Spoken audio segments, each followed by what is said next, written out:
Saya yakin dimanapun kita berada, kuasa Tuhan tidak akan dibatasi oleh ruang dan waktu. Jadi saya yakin juga bahwa apa yang kita alami saat ini pasti akan ada buahnya. Bapak, Ibu, Saudara-saudari, hidup rohani itu bukan soal bagaimana kita memulai, tetapi bagaimana kita itu mengakhiri. Banyak orang yang memulai di dalam roh, tetapi mengakhiri di dalam daging. Tema kita pada hari ini adalah iman yang teguh bertahan sampai akhir. Saya yakin kalau kita semua bertahan hingga pada kesudahan, maka kita menerima mahkota kemuliaan. Kita lihat contohnya dari kitab suci, khususnya Perjanjian Lama, seorang tokoh bagaimana ia berkembang di dalam perjalanan rohani dan apa yang terjadi kepada dia. Lalu kita lihat ayat dari Perjanjian Lama juga yang menerangkan mengapa kita perlu teguh sampai akhir. Kemudian kita lihat juga beberapa ayat dari Perjanjian Baru yang kedua. Dan yang ketiga kita akan belajar dari para kudus mengenai iman yang teguh. Nah, Bapak Ibu, saya mau menceritakan seorang tokoh namanya Raja Asa. Dia ini seorang raja kerajaan Yehuda, Israel bagian selatan. Kisahnya bisa kita baca di dalam 2 Tawarikh bab 14 sampai dengan 16. Di bab 14, 2 Tawarikh ayat 2, dikatakan Asa itu melakukan apa yang baik dan benar di mata Tuhan. Ya, apa yang dia lakukan yang dikatakan baik dan benar? Ia menjauhkan mesbah-mesbah asing dan bukit-bukit pengorbanan, memecahkan tugu-tugu berhala, dan menghancurkan tiang-tiang berhala. Ia memerintahkan supaya orang-orang Yehuda mencari Tuhan, Allah nenek moyang mereka, dan mematuhi hukum dan perintah Tuhan. Karena Asa ini memerintahkan rakyatnya untuk taat kepada hukum Tuhan, maka kerajaannya itu aman selama puluhan tahun. Tuhan memberikan damai sejahtera bagi kerajaan Yehuda, sehingga tidak ada perang dan mereka bisa memakai waktunya untuk membangun kota itu, menguatkan kota itu, sehingga kota itu benar-benar terlindungi dari musuh. Mereka hanya boleh bersumpah setia kepada Tuhan, mencari kehendak Tuhan dengan bulat hati. Dia mengalami bahwa negerinya itu aman sentosa, ya, sehingga seorang nabi yang dikuasai roh Allah waktu itu namanya Asarya bin Oded. Kalau kita lihat dari 2 Tawarikh bab 15 ayat 1, ia mengatakan dan menemui Asa, "Dengarlah kepadaku Asa dan seluruh Yehuda dan Benyamin, Tuhan beserta dengan kamu bila mana kamu beserta dengan dia. Bila mana kamu mencarinya, ia berkenan ditemui olehmu. Tetapi bila mana kamu meninggalkannya, kamu akan ditinggalkannya." Ya.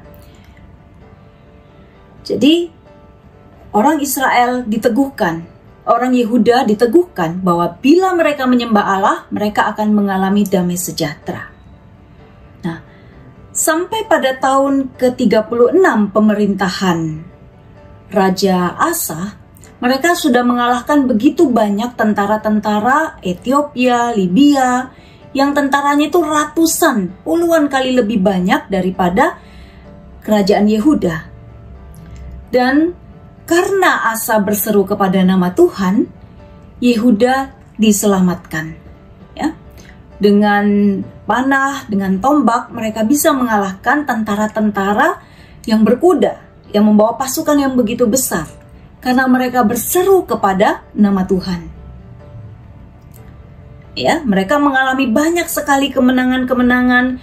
Mereka juga mengambil hasil rampasan-rampasan dari kemenangan mereka berperang dan membawa pulang begitu banyak jarahan. Mereka semakin kaya, semakin makmur. Nah, Asa juga memperbaiki semua tempat-tempat pengorbanan untuk menyembah Tuhan Allah, ya. Asa juga membawa ke bait Allah perak dan emas sebagai persembahan kepada Allah. Nah, ini Nabi Asaria tadi yang mengatakan kalau kamu setia, Tuhan akan bisa kamu temui, ya. Nah, tapi pada tahun ke-36, ketika Raja Israel, yaitu Raja Baasya, mau menyerang Asa, mau menyerang Yehuda, Asa itu tidak seperti biasanya minta pertolongan hanya kepada Tuhan, tapi dia minta pertolongan kepada Raja Aram, ya, namanya Ben-Hadad. Dan apa yang dia lakukan? Dia mengiriminya perak dan emas yang dari bait Allah yang tadi dipersembahkan itu, kemudian dia bawa keluar lagi, dia serahkan kepada Ben-Hadad Raja Aram untuk membantu dia melawan Baasya Raja Israel. Dia serahkan kepada Ben-Hadad supaya Ben-Hadad itu mau menolong dia menghadapi Raja Israel Baasya yang mau menyerang Yehuda. Nah, ketika Ben-Hadad melihat ya emas dan perak yang diberikan kepada dia, akhirnya dia mengatakan, "Oke, aku akan membantu kamu." Nah, pada waktu itulah Tuhan tidak berkenan kepada Raja Asa. Dia mengutus Nabi Hanani ini kepada Asa untuk mengatakan apa? Kalau kita baca di Dewa Tawarikh 16 ayat 7, ya, dikatakan, Nabi Hanani pelihat itu datang kepada Asa, Raja Yehuda, dan katanya, "Karena engkau bersandar kepada Raja Aram dan tidak bersandar kepada Tuhan Allahmu, oleh karena itu terluputlah tentara Raja Aram dari tanganmu." Kamu gak bisa mendapatkan bantuan dari Raja Aram dan tentaranya. Nabi Hanani mengingatkan Raja Asa, "Bukankah dulu Tuhan itu sudah membantu kamu melawan tentara Ethiopia, Libya yang begitu besar jumlahnya? Kereta dan orang berkudanya sangat banyak. Namun Tuhan telah menyerahkan mereka ke dalam tanganmu karena engkau bersandar kepadanya." Ya.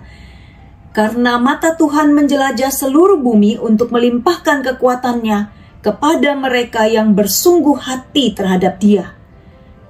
Dalam hal ini engkau telah berlaku bodoh. Oleh sebab itu mulai sekarang ini engkau akan mengalami peperangan. Jadi waktu itu Nabi Hanani sudah mengingatkan Raja Asa. Namun bukannya Raja Asa itu bertobat dan mendengarkan Nabi Hanani, melainkan dia malahan marah ya kepada Nabi Hanani. Dia memenjarakan Nabi Hanani. Dan kita lihat di sini dosa yang satu ternyata mengakibatkan dosa yang lain. Nabi Hanani mengingatkan Raja Asa karena dosanya. Tapi bukannya bertobat, Raja Asa itu malahan berbuat dosa yang lain untuk menutupi kesalahannya. Dia marah ya dan memenjarakan Nabi Hanani. Dan pada waktu itu Raja Asa juga mulai menganiaya rakyat. Ya. Lalu setelah itu menjelang 1 tahun sebelum dia meninggal, Raja Asa itu sakit. Dan pada waktu sakit dia juga tidak mendatangi Tuhan, tidak minta pertolongan pada Tuhan, hanya kepada tabib-tabib. Dan akhirnya dia mati sebagai orang yang berpaling dari Tuhan. 35 tahun dia setia kepada Tuhan. Ya. Namun di tahun ke-36 pemerintahannya, ketika Tuhan sudah memberikan begitu banyak berkat di dalam hidupnya, bagi rakyatnya, damai sejahtera, karena dia setia kepada Tuhan, malahan dia lupa pada kebaikan Tuhan. Bapak Ibu, seringkali kalau kita hidup juga sudah begitu nyaman, kita seringkali lupa pada Allah yang memberikan segalanya kepada kita. Nah, kalau kita baca di dalam Yehezkiel bab 18 ayat 21 sampai dengan 29, Tetapi jikalau orang fasik bertobat dari segala dosa yang dilakukannya dan berpegang pada segala ketetapanku serta melakukan keadilan dan kebenaran, ia pasti hidup, ia tidak akan mati. Segala durhaka yang dibuatnya tidak akan diingat-ingat lagi terhadap dia. Ia akan hidup karena kebenaran yang dilakukannya. Apakah aku berkenan kepada kematian orang fasik? Demikianlah firman Tuhan Allah. Bukankah kepada pertobatannya supaya ia hidup? Jikalau orang benar berbalik dari kebenarannya dan melakukan kecurangan seperti segala kekejian yang dilakukan oleh orang fasik, apakah ia akan hidup? Segala kebenaran yang dilakukannya tidak akan diingat-ingat lagi. Ia harus mati karena ia berubah setia dan karena dosa yang dilakukannya. Iya, sebaliknya, jadi kalau orang yang berlaku setia seperti Raja Asa tadi, tapi kemudian dia berbalik, ya tadinya dia setia, kemudian dia berubah setia. Di sini di Alkitab terjemahan baru, yang baru ya TB2, itu kata berubah setia sudah diubah ya. Jadi bukan berubah setia, karena berubah setia itu seringkali menimbulkan kebingungan. Artinya berubah menjadi setia kok malah mati ya. Di dalam TB2 dikatakan ia harus mati karena ia berlaku tidak setia dan karena dosa yang dilakukannya. Berubah setia di sini dimaksudkan artinya berubah menjadi tidak setia. Ya, jadi ini kebalikannya dari yang ayat sebelumnya. Kalau orang benar kemudian berbalik dari kebenaran dan berlaku tidak setia, maka ia mati karena dosa yang dilakukannya. Tetapi kamu berkata, tindakan Tuhan tidak tepat. Dengarlah dulu, hai kaum Israel. Apakah tindakanku yang tidak tepat, ataukah tindakanmu yang tidak tepat? Ya, kadang kan kita protes, loh, gimana sih wong dia itu selama ini baik? Masa sih kemudian akhirnya dia tidak diselamatkan? Tapi di sini firman Tuhan berkata demikian. Kalau orang benar berbalik dan menjadi tidak setia, ia mati karena kecurangan yang dilakukan. Kalau orang benar berbalik dari kebenarannya dan melakukan kecurangan sehingga ia mati, ia harus mati karena kecurangan yang dilakukannya. Sebaliknya, kalau orang fasik bertobat dari kefasikan yang dilakukannya dan ia melakukan keadilan dan kebenaran, ia akan menyelamatkan nyawanya. Ia insaf dan bertobat dari segala durhaka yang dibuatnya. Ia pasti hidup, ia tidak akan mati. Tetapi kaum Israel berkata, tindakan Tuhan tidak tepat. Apakah tindakanku yang tidak tepat, hai kaum Israel, ataukah tindakanmu yang tidak tepat? Jadi kita lihat di sini pentingnya kita bertahan sampai akhir. Ya, ketika kita berjalan dalam hidup rohani, pasti ada hambatan, ada kesulitan. Tapi Tuhan mengingatkan untuk kita tetap setia sampai akhir. Makanya orang kudus itu digelari kudus setelah mati. Kita nggak bisa menilai orang itu ketika dia masih hidup. Ya, tampaknya baik-baik, bisa saja karena dia terlena, kemudian dia lupa pada kebaikan Tuhan dan menjadi sombong. Sebaliknya ada orang yang begitu banyak kejahatan, tapi karena dia begitu hancur, terpuruk, dan dia menyesali, kemudian bangkit. Tuhan memberi kesempatan. Ya. Nah, sekarang kita lihat dari perjanjian baru. Dalam Matius 10 ayat 22, dikatakan, dan kamu akan dibenci oleh semua orang oleh karena namaku. Banyak dari antara kita di dalam keluarga juga banyak pertentangan. Ayah ibunya rajin berdoa. Anak-anak tidak mau ke gereja. Apalagi setelah COVID, sudah terlalu enak dengan misa online. Pengaruh gadget, YouTube, banyak sekali informasi-informasi yang membuat cara berpikir anak muda itu berubah. Ya, mereka begitu toleran dengan segala macam hal-hal yang tidak injili. Ada masalah, ada konflik dalam rumah, dalam keluarga. Ya. Tapi Tuhan memberi kita satu jaminan. Ya. Kalau kita tetap setia, kita akan bertahan dan selamat. Dan doa kita kepada anggota keluarga kita, pada anak-anak, pada suami, pada istri, pada keluarga kita tidak akan sia-sia. Nanti kita akan lihat lebih lanjut soal itu.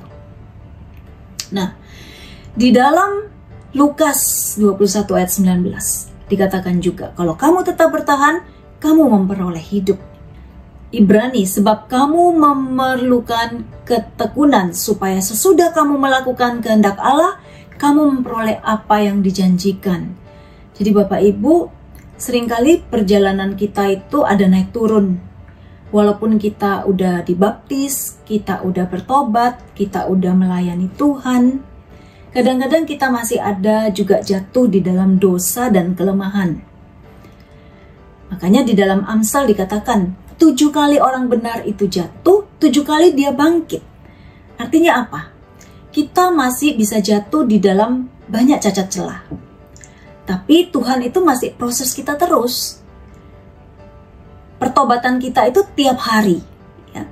Hari ini kita mungkin mengenali diri kita yang sebelumnya kita nggak pernah kenal. Kok aku jadi iri ya kalau ketemu sama dia, punya rumah yang udah lebih bagus daripada rumahku.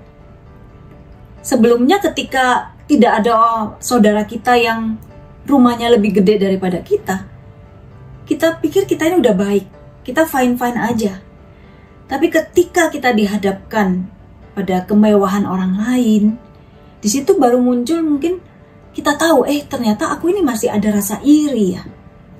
Nah, di situ kita mengenali, aku masih punya cacat celah. Rasanya nggak enak kan, waktu kita mengalami, orang lain lebih baik daripada kita. Ada rasa iri itu nggak enak. Melepaskan rasa itu perjuangan. Ketemu dengan saudara kita yang memfitnah kita, atau mungkin pernah menipu kita, tapi kita harus tetap berbuat kasih, mengampuni, walaupun kita nggak suka lagi sama dia ya. Hubungannya nggak bisa seperti dulu lagi. Kalau dulu mungkin itu bisa nonton bareng, makan bareng. Sekarang ya cukup, ya sudahlah. Kalau ketemu ya aku salamin, aku senyum. Tapi untuk pergi berdua kayaknya udah nggak mau. Ya nggak apa-apa. Memang perintah Tuhan itu kasihilah musuhmu, bukan sukailah musuhmu ya. Kalau kita ngajak makan bareng, nonton bareng, nge-mall bareng, itu kan namanya memang soulmate ya, atau kita punya sahabat gitu. Tapi kalau orang yang pernah menyakiti hati kita, minimal kita tidak menolak dia, kita mendoakan dia, kita tetap mau baik sama dia. Itu udah cukup.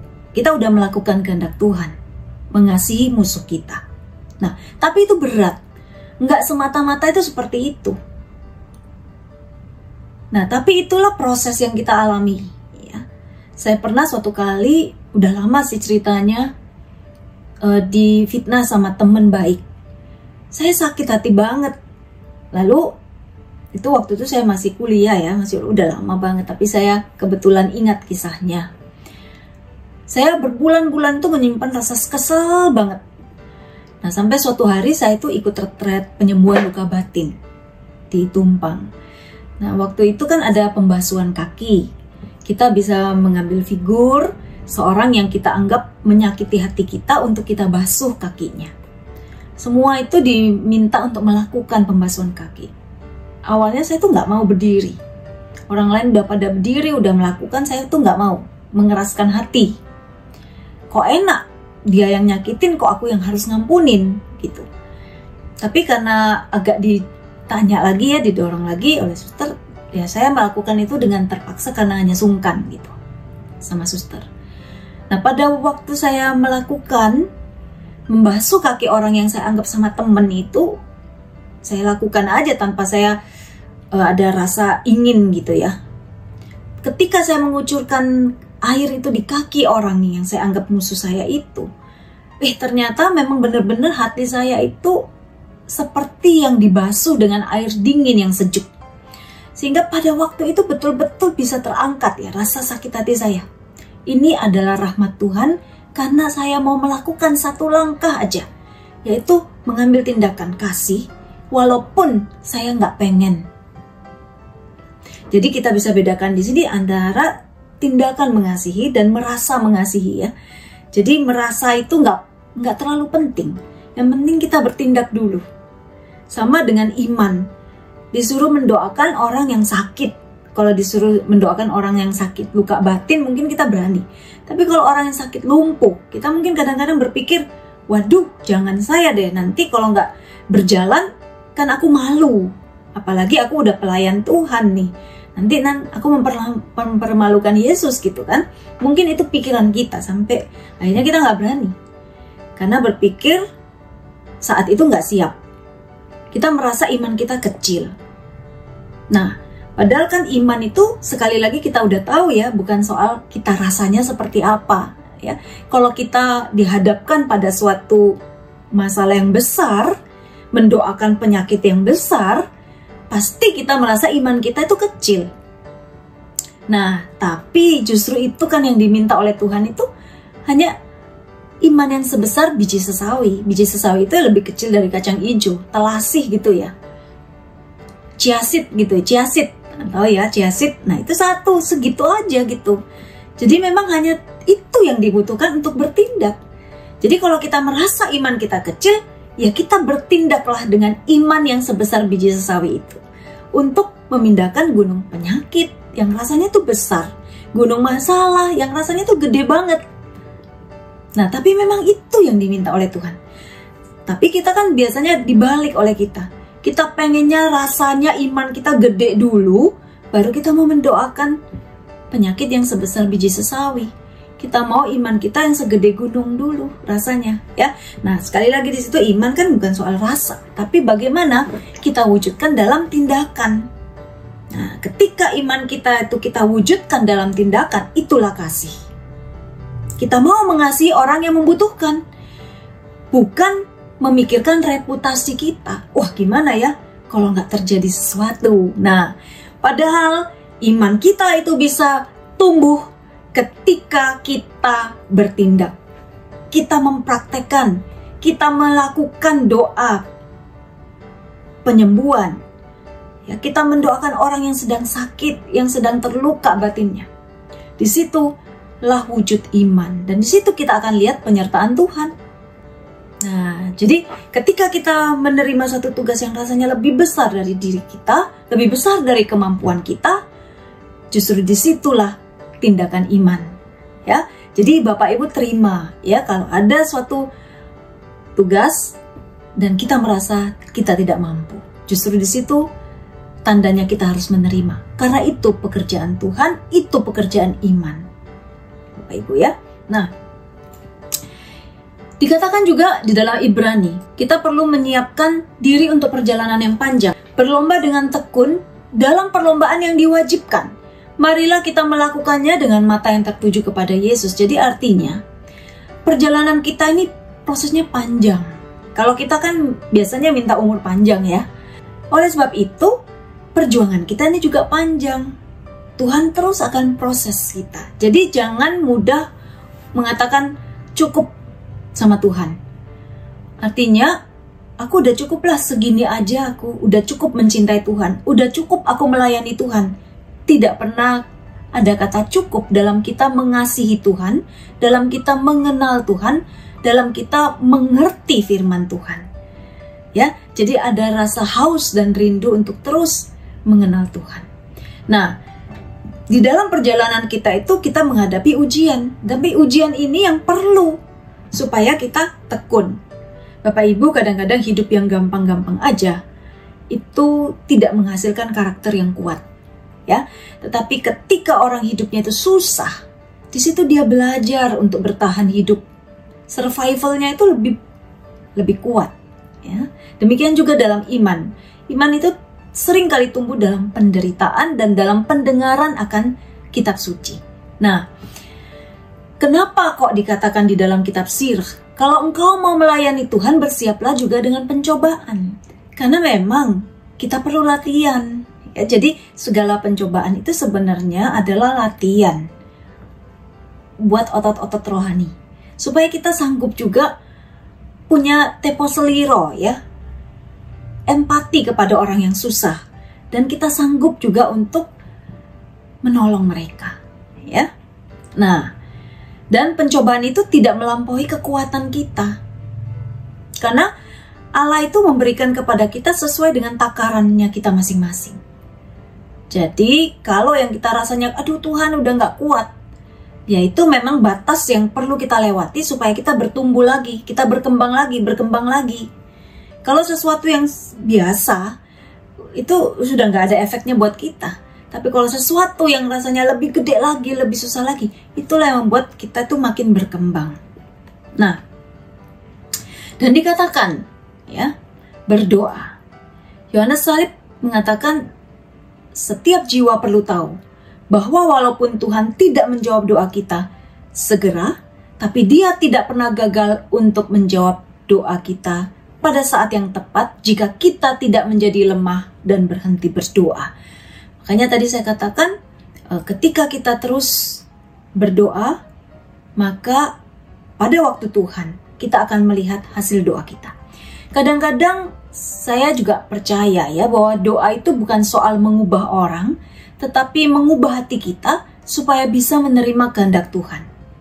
Kadang-kadang kita yang kaku keras, punya pikiran dan konsep sendiri tentang bagaimana sih harusnya Tuhan itu, bagaimana sih harusnya hidupku, bagaimana sih seharusnya aku diberkati, kan aku udah berbuat baik, kan aku udah melayani, kan aku ini hidupnya benar. Harusnya Tuhan itu memberkati aku. Kadang-kadang kita itu mematok seperti itu. Tapi kadang-kadang kita lupa bahwa berkat Tuhan itu bentuknya macam-macam, ya. Dia memberkati kita, tetapi mungkin bentuk yang kita harapkan itu berbeda dengan yang Tuhan mau kasih, yang lebih perlu buat keselamatan jiwa kita. Nah, disitulah pentingnya untuk kehendak kita itu bisa menerima kehendak Tuhan dan mau apa yang Tuhan kehendaki. Itu pentingnya berdoa. Bapak Ibu, ketika suatu hari saya itu berdoa, biasanya saya itu berdoa tiap hari. Biasanya habis misa pagi, misa harian, tambah waktu berdoa 1 jam di gereja. Jadi udah nyambung gitu sekarang-sekarang ini. Kalau dulu itu enggak sih. Waktu anak-anak masih kecil, ya saya mengambil doa pada waktu anak-anak sedang pergi sekolah, suami udah pergi kerja. Jadi saya ada waktu yang tidak banyak gangguan. Tapi kan bisa diubah lagi sesuai dengan perubahan kondisi. Sekarang anak-anak saya udah gede. Saya punya jam doa biasanya setelah misa pagi. Nah, hening. Tapi kebetulan waktu saya mengalami satu pengalaman ini, saya sedang berdoa di rumah, ya. Berdoa 1 jam di rumah. Saya tuh nangis banget waktu itu. Teringat tiba-tiba bagaimana itu perlakuan papa, ya, kepada saya. Saya tuh memang gak deket sama papa. Saya merasa papa itu gak peduli sama saya. Alasannya beberapa kali ada kejadian waktu saya masih kecil. Saya suatu ketika itu, saya kan senang sekali bahasa Inggris, ya. Lalu saya cari tempat les bahasa Inggris. Waktu itu saya masih kelas 6 SD di Surabaya waktu itu. Saya cari, akhirnya ketemu, tanya ke guru, kan, ke temen, ketemu tempat les bahasa Inggris. Saya senang sekali, dan saya waktu itu hari pertama les bahasa Inggris itu diantar dengan supir mobilnya papa. Kebetulan itu hujan keras. Nah, pada waktu pulang malam harinya, mama itu bilang, itu kan sore hari ya, waktu hujan itu, saya lesnya itu sekitar jam 4 sampai jam 5 kalau nggak salah. Terus pulang sampai rumah jam 6, itu memang hujan lebat. Terus malamnya kurang lebih jam 9 tuh mama bilang ke saya, pesannya papa, kalau hujan kamu jangan pakai mobil, nanti mobilnya mogok. Waktu itu saya merasa, wah papa kok lebih sayang mobilnya ya daripada aku. Misalnya seperti itu ya. Dan beberapa kejadian yang lain. Nah, waktu saya berdoa, ini kejadiannya waktu saya doa itu setelah saya menikah, udah punya anak, ya. Saya tuh ingat semua kejadian-kejadian yang menyakitkan, yang membuat saya kecewa, yang membuat saya tuh nggak bisa deket sama papa. Saya biasanya doa itu urut-urutannya sih nggak terlalu baku ya. Ada doa pujian, ada kadang-kadang pertobatan, kemudian senandung bahasa roh, atau bisa hening aja dari awal. Tapi yang pasti selalu itu ada heningnya. Nah, pada waktu hening itu saya hanya membiarkan diri saya itu ya udah di hadapan Tuhan, saya dikasihi oleh Tuhan, saya mencintai Tuhan, yaitu yang saya sungguh-sungguh rasakan begitu.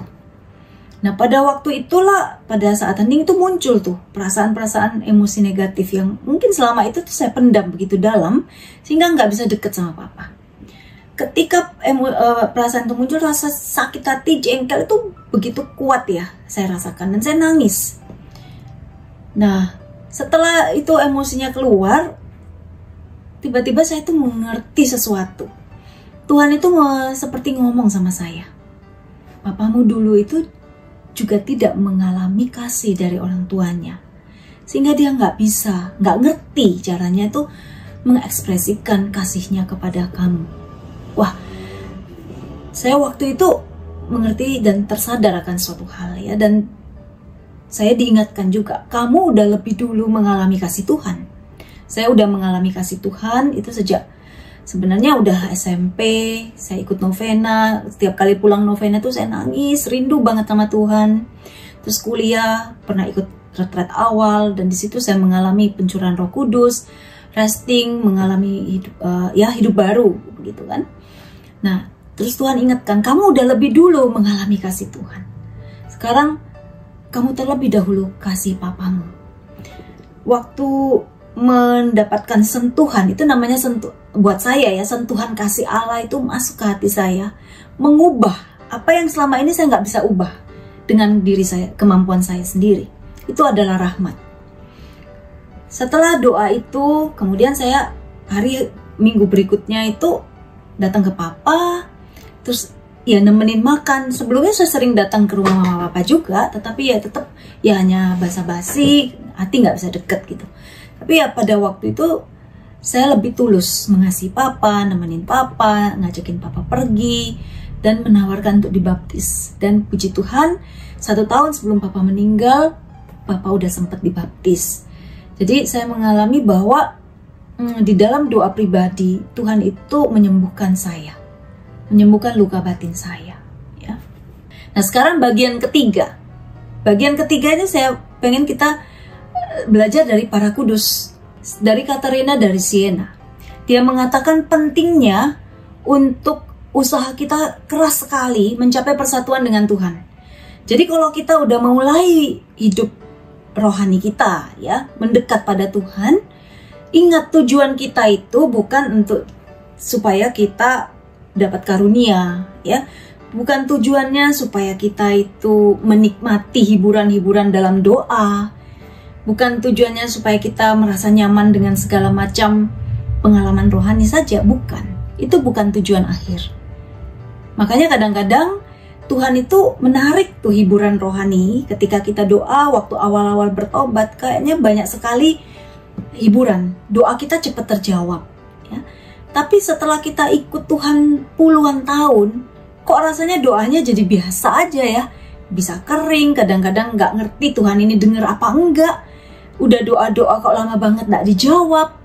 Nah, kadang-kadang Tuhan itu memberikan kita makanan keras ya, bukan lagi seperti dulu waktu masih baru bertobat. Karena apa? Tuhan mau memurnikan iman kita. Jadi hiburan rohani, berkat-berkat itu kadang-kadang itu dicabut ya, supaya apa? Kita bukan mengejar berkat itu. Kita tidak melekat pada berkat itu, tapi kita semakin murni mendekat kepada Tuhan hanya lewat iman. Nah, iman itu kadang-kadang itu gelap. Iman itu kadang-kadang kita nggak tahu Tuhan ada apa enggak. Iman itu kadang-kadang nggak tahu aku ini bagaimana, kayaknya Tuhan itu menjauh. Tapi ketika kita punya iman yang teguh, kita nggak perlu pengalaman rohani yang hebat. Kita nggak perlu ada konfirmasi dari Tuhan. Kita nggak perlu melihat dengan mata bukti-bukti cinta Tuhan. Kita percaya dengan iman. Ya itulah iman yang teguh. Mau lihat tak lihat, mau ada bukti nggak ada bukti, kita tetap setia kepada Tuhan. Nah, itu yang bisa mendekatkan kita dengan Tuhan, itu hanya iman. Bukan pengalaman rohani, bukan karunia-karunia. Jadi yang bisa mendekatkan kita dengan Tuhan itu hanya iman. Karena apa? Iman itu gelap. Dan Tuhan itu begitu terang, sehingga kalau akal budi kita nggak kita gelapkan, kita mau mikir pakai pikiran kita untuk ngerti Tuhan, kita nggak akan ngerti Tuhan. Kita hanya bisa ngerti Tuhan kalau kita mau berserah, kita mau pasrah, kita mau percaya walaupun kita nggak mengerti, walaupun kita nggak melihat. Makanya kita penting sekali untuk terus maju apapun yang terjadi. Seperti kata Teresa Avila, kita belajar dari para kudus nih ya, tadi dari Katerina Siena, sekarang dari Teresa Avila. Dia katakan, perlu sekali tekad yang teguh dan besar untuk bertahan sampai akhir. Apapun yang terjadi, apapun kritik yang diberikan pada kita, apapun pekerjaan yang dibebankan pada kita. Seandainya pun kita kekurangan tekad, kekurangan semangat, itu kan perasaan kita ya kayaknya ya. Gak apa-apa, gak usah terlalu fokus pada yang kurang itu ya. Bahkan sekalipun dunia hancur, tidak akan ada yang bisa memisahkan kita dari kasih Tuhan. Inilah iman yang teguh. Nah, Teresa Avila juga mengatakan begini, saya tidak mengatakan kalau kamu kehilangan semangat misalnya, kamu berhenti. Tidak begitu. Karena Tuhan itu sedang terus menyempurnakan kamu. Makanya saya katakan kepada banyak pasangan muda tuh yang mau cerai, Tuhan belum selesai. Tuhan belum selesai dengan kamu. Nah, Teresa Avila mengatakan, satu langkah saja ini cukup. Bapak Ibu ya, ketika kita kehilangan semangat, ambil satu langkah. Jadi ketika kita dihadapkan pada situasi yang berat dalam hidup kita, itu sebenarnya suatu undangan Tuhan untuk kita menimba kekuatan yang baru dari Dia, karena Tuhan sedang mau menaikkan kita pada level yang lebih lagi, level rohani yang lebih dalam lagi untuk mengenal jalan-jalannya Dia. Kadang kita ini sering sok tahu, oh aku udah ngerti kok, kalau begini ini pasti Tuhan mau kasih ini. Enggak gitu, Tuhan itu selalu baru. Ya, ini yang kadang-kadang kita itu prosesnya berjalan lambat karena kita tuh ngotot dengan konsep kita sendiri, dengan cara kita sendiri. Padahal Tuhan itu begitu kaya ya, jadi kita harus selalu terbuka. Hari ini Tuhan mau ngajar aku apa ya? Silakan Tuhan gitu. Makanya orang nggak boleh melekat pada pengalaman rohani sekalipun. Kalau soal melekat pada harta, apa kita udah tahu ya, nggak boleh hati kita melekat pada uang. Katanya satu orang kudus, saya agak lupa siapa, bolehlah kita punya banyak uang, tapi uang itu hanya masuk di dompet dan di kantong. Tapi jangan di hati, karena hati itu tempatnya Tuhan. Makanya Bapak Ibu, kadang-kadang kita itu kan di gereja Katolik memang nggak ada perpuluhan. Tapi kalau kita mau membagi sebagian dari hasil kita, itu latihan supaya kita itu nggak punya kelekatan sama uang, karena uang itu paling gampang untuk membuat kita tuh melekat ya. Tuhan ingin mempunyai hati kita ya.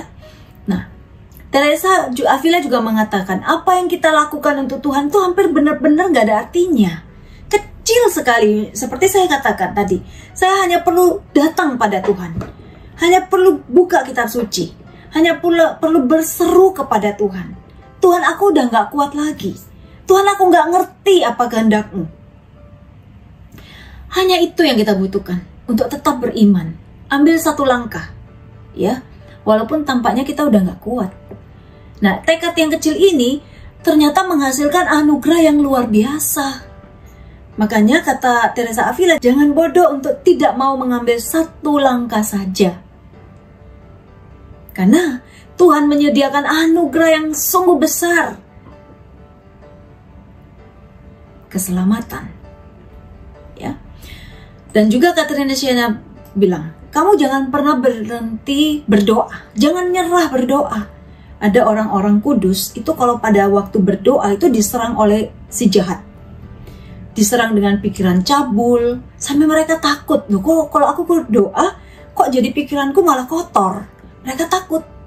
Nah, akhirnya kadang-kadang berhenti berdoa.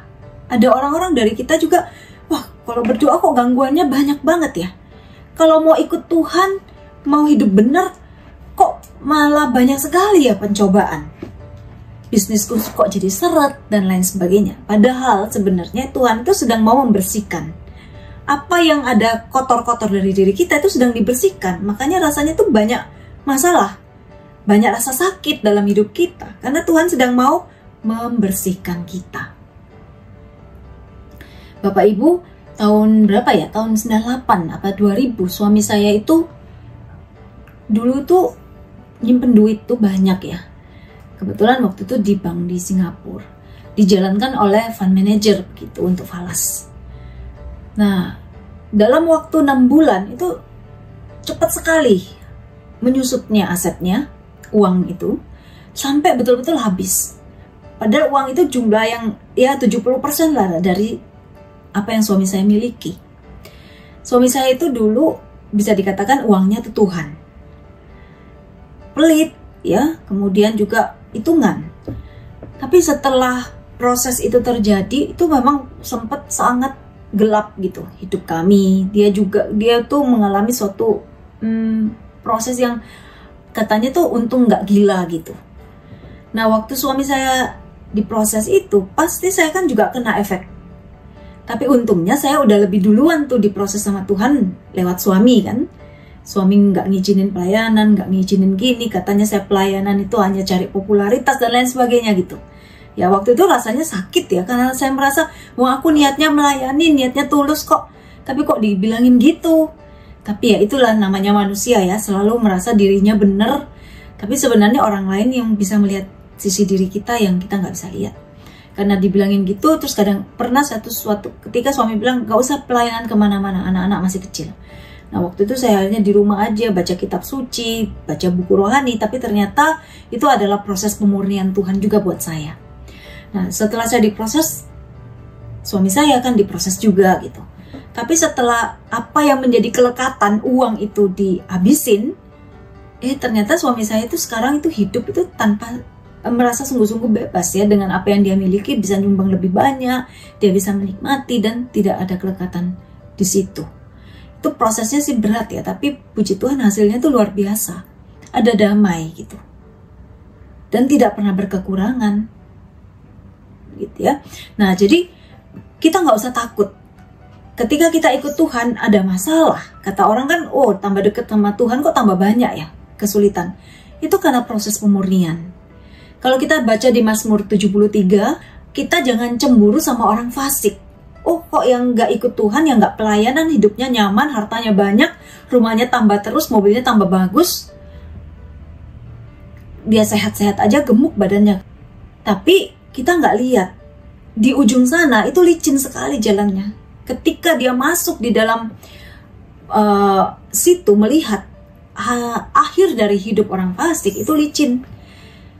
Karena apa? Mungkin selama ini dia membutakan mata dan menulikan telinga terhadap teguran. Ada orang negur, seperti Nabi Hanani itu malah dipenjarakan oleh Asa kan.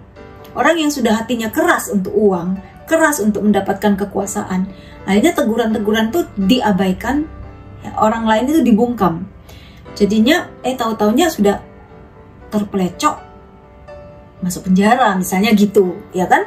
Tapi kalau orang dekat Tuhan itu kan karena dia masih mau dengar, ya rasanya banyak perjuangan gitu, perjuangan rohani. Rasanya hidupnya susah, tapi kita semakin dikuatkan. Jadi jangan berhenti berdoa, jangan berhenti ikut Tuhan, ya, karena itu godaan setan untuk membuat kita mundur. Kalau kita berdoa jadi goda, apalagi nggak berdoa.